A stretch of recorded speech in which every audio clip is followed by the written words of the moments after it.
Hello and welcome to Crowforest, the podcast. It is finally time for the Apple rant that I have been teasing for a while. So, any of you out there who are having problems with Apple products, which I assume is pretty much everyone since they have a virtual monopoly in the field, being one of 2 or 3 options in phones, and kind of the only real valid option in computers, considering that Microsoft is not exactly putting out great stuff, and Linux is kind of the better alternate option to Apple, but I mean, they're not great, so yeah, if you do any kind of heavy-duty video editing, you don't really have a lot of options aside from Apple, so yeah, I assume that lots of people have similar frustrations to what I have here, and yeah, this episode is probably going to get banned from Apple Podcasts, but oh well, maybe they don't actually listen to the episodes before approving or not, so who knows, but either way, it should be on YouTube because I'm not saying anything bad about Google, even though I could, but I'm not, so don't ban me, Google. Anyway, this is January 6th of 2023. Bad news today. When I opened Final Cut Pro and loaded the In the Attic library, I found that the project file for In the Attic is incomplete. It had been about 42 minutes long, but now it was showing just 16 minutes and 51 seconds. Apparently, it has somehow reverted to an earlier, in fact, much earlier version of the metadata, meaning that, for no apparent reason, the program just randomly decided to dump months' worth of work. Fortunately, after previous issues that I've had with Final Cut Pro, as well as with Apple in general, I have been exporting full-resolution rough cuts of the movie after every, or at least most, editing sessions. So I have not lost any data, but even so, the loss of the metadata is still really annoying. So I created a new project in the library, titling this one In the Attic 2, which will probably be confusing once I decide to make a sequel, but oh well. I guess I'll just have to blow up that bridge when I come to it, or whatever the expression is. So anyway, once I had my new project, I imported my latest rough cut 21, because I'm not fucking around here, into the project. There, that will be my base to edit the movie going forward. Fortunately, the first 10 minutes of the movie are more or less set, so I guess I'll just go ahead and call that done, since going back and doing small edits will be much more difficult now. Of course, that applies to the rest of the movie also. Anywhere where the image is already edited how it needs to be will save me a lot of time re-editing this mess. But I'll probably still have to re-import some of the original files and re-edit them into the project. Ugh. Fortunately, I didn't lose any of my raw files, so I can re-import anything that I need to. It's just, I don't have the metadata, which I'm going to get more into why that specifically is a problem, but I mean, there's a good chance that if you're reading this and or listening to this, that you have some idea of editing, and you may be a video editor yourself, so good chance you know why this is such a big deal. But yeah, I'll just keep going here, and hopefully this section is clear. What's really annoying here is that Final Cut Pro is constantly running background tasks, including backups, and I would often have to stop what I was doing and allow it to complete the tasks. And yet, now metadata is inexplicably gone, and those backups? Woefully out of date. I opened a bunch of library backups, and every single one of them had the project at 16 minutes and 51 seconds. Except for one, which was about 30 seconds less. Seriously, how does that even happen? I could go into a lot more detail about the weird glitches that I've found using Final Cut Pro, but frankly, that's not what this book is supposed to be about. Just know that if you're going to use Final Cut Pro to edit your movies, please export full resolution rough cuts of your movie after every editing session. I know it's tedious, and I know it will take a lot of extra space on your external hard drive, but this is what saved me here. Final Cut Pro's backups failed me, but my backups won't. Alright, and that's it for January 6th. Truly, this was the worst thing to ever happen on January 6th. Clearly, that's a joke. There have been worse things to happen on January 6th, so don't cancel me. And moving on to January 7th. Today, I finally edited together the scene where Maureen sits down at her computer to research deaths at her address in an attempt to identify the ghost. So now I could finally make use of my superb, or at least barely passable, graphic that I had designed for the scene. First, I got a quick shot of opening up the computer, clearly showing off a graphic reading Pear Technologies, which I had printed out and awkwardly taped to the back of the computer. This shot is intended as a parody of the classic Apple product placement shot that's used in so many movies and TV shows, but since I don't have a sponsorship from them, and since I'm a little salty towards the company, I'm just promoting this fake company instead. Next, I set up my tripod in front of my computer and filmed the Bingle search engine graphic on my screen. I still haven't changed that, but I really do need to at some point.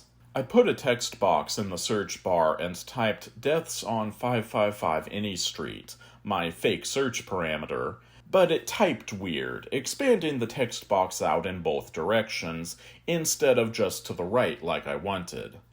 I tried several times in slightly different ways, but I couldn't get it to do what I wanted. So in the end, what I ended up having to do was to put each letter into a different text box, delete them one by one, and then get a video of replacing the letters one at a time by undoing the actions. Wow, that was way more complicated than I wanted it to be, but at least it worked. Once I finally had all the raw files I needed, I imported them into Final Cut Pro and cut together a sequence, starting with the clip of Maureen opening the computer, which was actually me wearing the same color shirt as her scrub top, since she's not actually here right now. I should really fix that later, but I'll probably forget and this will end up in the movie. And just so that you don't think that that is still the case, I did finally remember to go back and film that shot for real. So, yes, this filler shot has officially been replaced, and yeah, I'm sure there will be mistakes in the final movie, but that is not one, because I fixed it. So, good.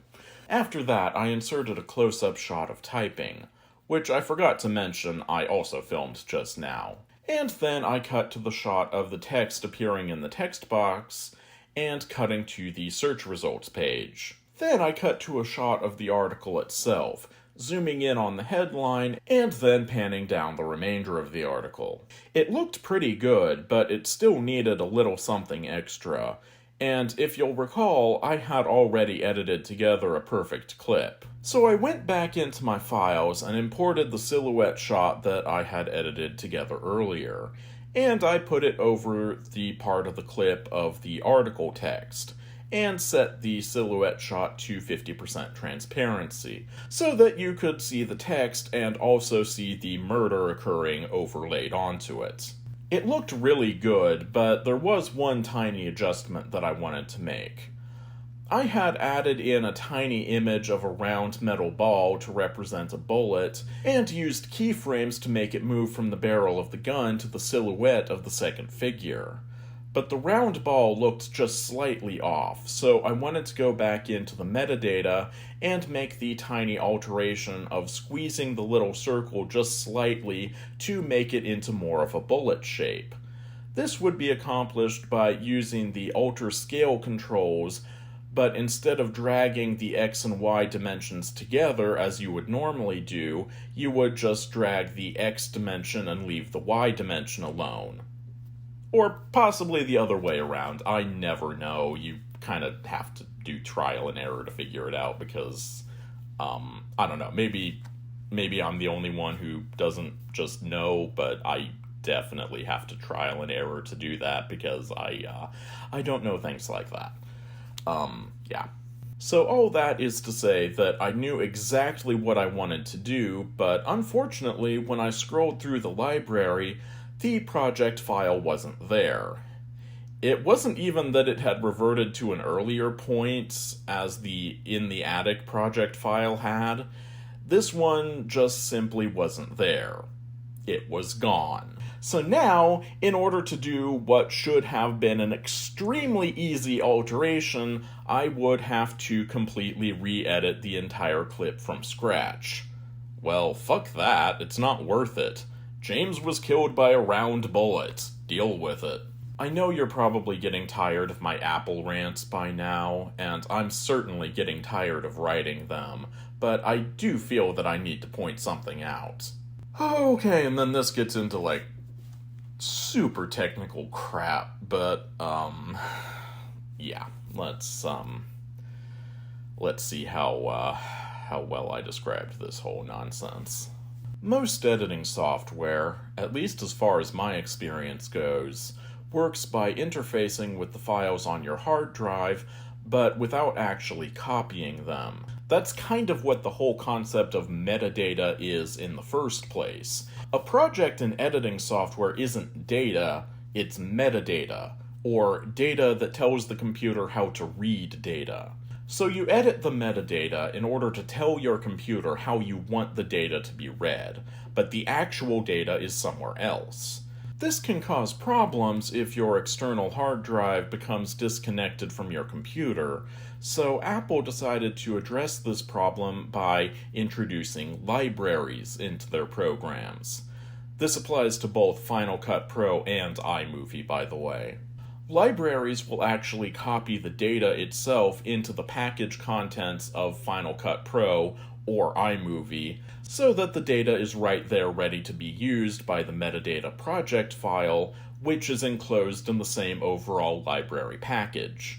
In theory, this is a fantastic workaround, but in practice, the system quickly starts to break down, with libraries becoming far too big to be sustainable. So, in short, they solved one relatively small problem that in reality was relatively easy to fix, and replaced it with a much bigger problem. To borrow a metaphor from Greek mythology, Apple is so confident in their products that they routinely fly too close to the sun, secure in the knowledge that they will be able to withstand it. But in the end, their products can't ever be that good, because nothing can. And so the wax melts and they fall, crashing harder than other industries that knew their limitations. Or, to put it another way, and at risk of angering the Disney gods, who now, for some reason, own Star Wars, their overconfidence is their weakness.